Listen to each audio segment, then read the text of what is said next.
Next is predicting the content. So your knowledge in the world helps you anticipate the kind of information you are likely to hear. When you are listening to a news, to the radio, you can often predict the kind of words or language that will be used. Your stock knowledge or any stored information in the brain can also help us predict the topic of a specific content. So, in listening, you can also use listening to predict the future or what will happen next or what is the possible information that that will come next after listening listening to the previous words. A great example for this is if you watch Provinciano or Cardo Dalisay. Let's say you are washing the dishes and your mother or anyone in the family is watching Provinciano.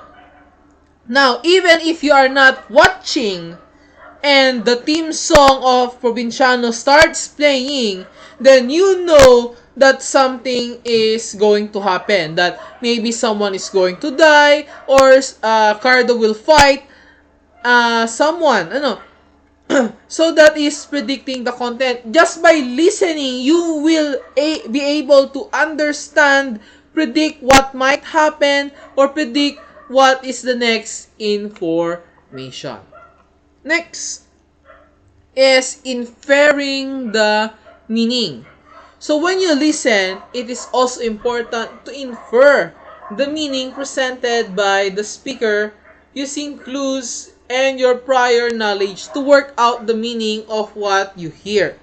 Similarly, when you can infer relationship between people from the words they use. People who have intimate relationships use informal language, and those who have work relationships usually use formal language. By using context clues, you can identify what is being said, who is speaking, and what is taking place. So, inferring the meaning and predicting the content, they are similar in a way that they are both guessing.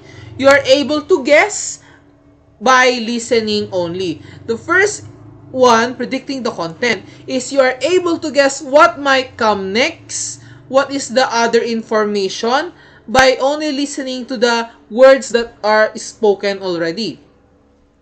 For inferring the meaning, you are guessing. You are guessing on what? You are guessing what kind of relationship, or you are guessing the summary of the words that you are listening to. For example, you are in another room. Let's say you are in the CR. Okay? You are in the restroom in the school and you have a bad stomach ache. So you are taking your time. Then somebody or someone goes inside the restroom. They are talking. And just by the way they are talking and you are listening attentively, you are able to identify, to guess what kind of relationship do they have. Are they strangers, just saying hello to one another? Are they classmates, talking about stories, and so on and so forth? You are able to guess this kind of way because you have prior information, and also you are taking down notes or taking down clues. How are they speaking? What do they have high voice? Do they have low voice? Are they in a crying sound? Based on what you are listening to, do they seem angry? Are they in an argument? And so on and so forth. So that is inferring the meaning. So those are the reasons and the objectives of why we listen. Now, going to the main topic of the lesson, some suggestions or ways to improve your listening skills. So first off is before you listen. So before you listen to the teacher, to the news, the radio, first is think about the topic of the text you are going to listen to. What do you already know about it? What could be possibly the content of the text? For example, you do not know, you are going to read the story Ibong Adarna. You are going to read, or basically you are going to listen to your teacher tell the story of the Ibong Adarna. So you're going to ask yourself, do I know this? And using the title itself, what could be the possible content of this story? Ibong Adarna, bird. So you might think, or you might guess already, predict that it might be about a bird. So you need to think before you listen. Next is you have to do a task on listening. Check whether you have understood the task correctly. So when listening, of course, before we start any kind of lesson, there is always a recap, or there will always be a warm-up exercise. So you need to follow these exercises or these tasks. Next is think about what kind of text you are going to listen. Again, thinking. So, are you going to listen to a song? Are you going to listen to an essay, a story, an epic, or a poem? You need to think about this. Next is, of course, chillax. You are not going to read. You're not going to solve anything. You're just going to sit down, rest your back on your armchair, and just listen. Relax and make yourself ready to pay attention to the listening text. Next, while you are listening. So, this is during listening. So, it is not necessary to understand every single word.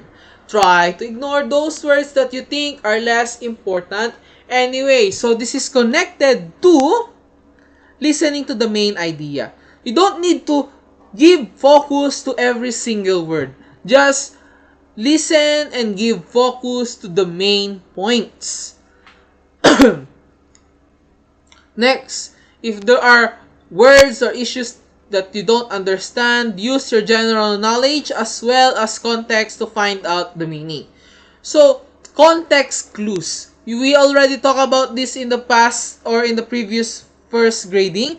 What are context clues? So, if you don't understand a particular word that was said, try to use the context.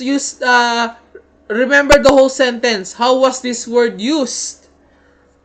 Like my example earlier, we will have some conundrums. Because of that, we will need to study harder. That was my example. The word is conundrums, and I said, because of that, we will need to study harder. Meaning to say, a conundrum is something very, very hard to understand, or a kind of problem. So, you can get that meaning from the whole sentence. Now, if you still don't understand something, use a dictionary to look up the words or ask someone else for help. So, of course, no man is an island. Be prepared. So, when listening, be prepared to have a dictionary ready or ask someone to tell you if they know the meaning. Focus on keywords and facts. So, this is connected to the first two, listening to the main idea and listening to the details. Take notes to support your memory. So, connected to listening to the details. Again, you don't need to focus on every single word. Just on the main idea and the ideas that supports the main idea. Intonation and stress of speakers can help understand what you hear. So, this is if you cannot hear properly, just ask the speaker, the storyteller, or the one talking to speak much better. And try to think ahead. What might happen next, especially in a story? What might the speaker say? Which word might they use? So, what might happen next? If you're listening to a story, the teacher is telling you a story, what do you think might happen next? Try to imagine already. Or if you are listening to a speech, let's say President Duterte's speech, what might the president say? What might be his words? So try to guess. Now, after listening, so think about what has been said or think about the text. Did you understand the main point? Did you get the main idea? So remember the speculations you made before listening? Did it turn out to be true? Ano? Yan. So, if ever you created before listening and while listening, ano? So, were your guesses correct?